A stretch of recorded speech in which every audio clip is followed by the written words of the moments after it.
Alors, derrière cette question très complexe, la psychanalyse a toujours été décriée dès ses prémices. N'oublions pas que Freud dit à Jung et à Ferenczi, quand ils arrivent aux États-Unis, on leur amène la peste. Donc la psychanalyse a toujours été décriée, et c'est peut-être bien ainsi, puisqu'elle a toujours amené une résistance et puis un non-conditionnement. C'est peut-être pour ça qu'elle n'est pas aimée.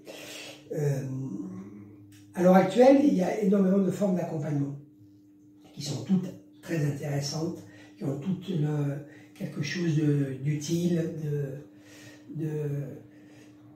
Ce qu'on utilise à l'heure actuelle, c'est surtout le terme d'outil, de caisse à outils. C'est très bien. Il y a des très bonnes caisses à outils. Il y a beaucoup de savoir faire, mais ce que va travailler la psychanalyse, c'est le savoir-être, avant tout. Dans un poste précédent, nous avions le fait que le cursus AIFI s'inscrit, et tous les cursus de psychanalyse s'inscrivent dans une temporalité.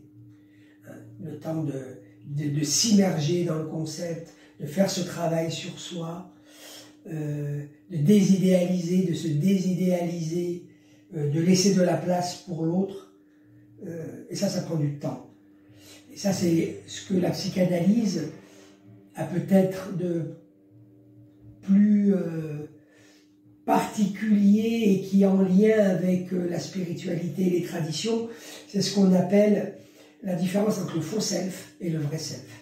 Si on comprend la spiritualité et les théologies, je vais employer un gros mot, mais allez chercher, vous verrez, c'est pas si compliqué que ça. Quand on comprend les théologies dites apophatiques, c'est-à-dire les théologies de la négative, on peut parler de ce qu'on ne sait pas, de Dieu par exemple. C'est un travail de rabotage d'ego. Les alchimistes disent qu'il faut s'user, s'user cette mauvaise partie de l'âme. Et ce qu'on fait en analyse, et ce que fait le psychanalyste, et ce qu'il continue à faire pour lui aussi, c'est de se raboter ces bouts d'ego.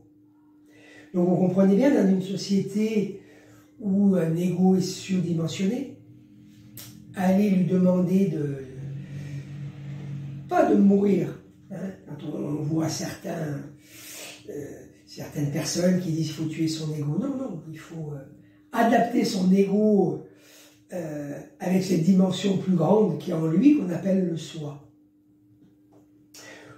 Autrement dit, la psychanalyse va être la compréhension que ce moi, cette persona, nous dit Jung,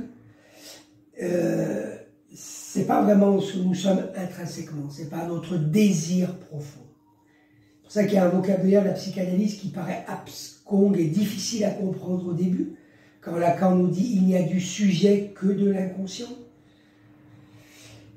Quand Jung nous dit voilà, c'est pas cette personne-là, mais c'est ce soi qu'il faut venir travailler. C'est ce que la psychanalyse anglo-saxonne, je vous disais, appelle ça le vrai self. C'est vraiment ce que aller désillusionner, nous disent les traditions indiennes et asiatiques, mais c'est ce que Lacan va dire quand il va nous parler du moi. Le moi, c'est une illusion. Et en ce sens-là, la psychanalyse est très complexe à comprendre, mais si on se donne la peine de se poser rien que 10 secondes sur ce que je vais vous dire, vous verrez que ça peut nous éclairer. On pourrait dire que toutes les formes d'accompagnement sont très bien pour accompagner ce moi, ce faux self, à se socialiser. Alors que la psychanalyse va travailler sur ce vrai self, sur ce soi, c'est-à-dire sur un axe d'humanisation. Et l'humanisation et la socialisation, ce n'est pas la même chose. Bien sûr qu'il faut un moi relativement social, mais la psychanalyse commence sur la psychothérapie, où le coaching s'arrête. Elle va continuer ce travail d'introspection, d'élaboration de ce soi, de cette connaissance de ce que nous sommes en dehors de ce moi conditionné.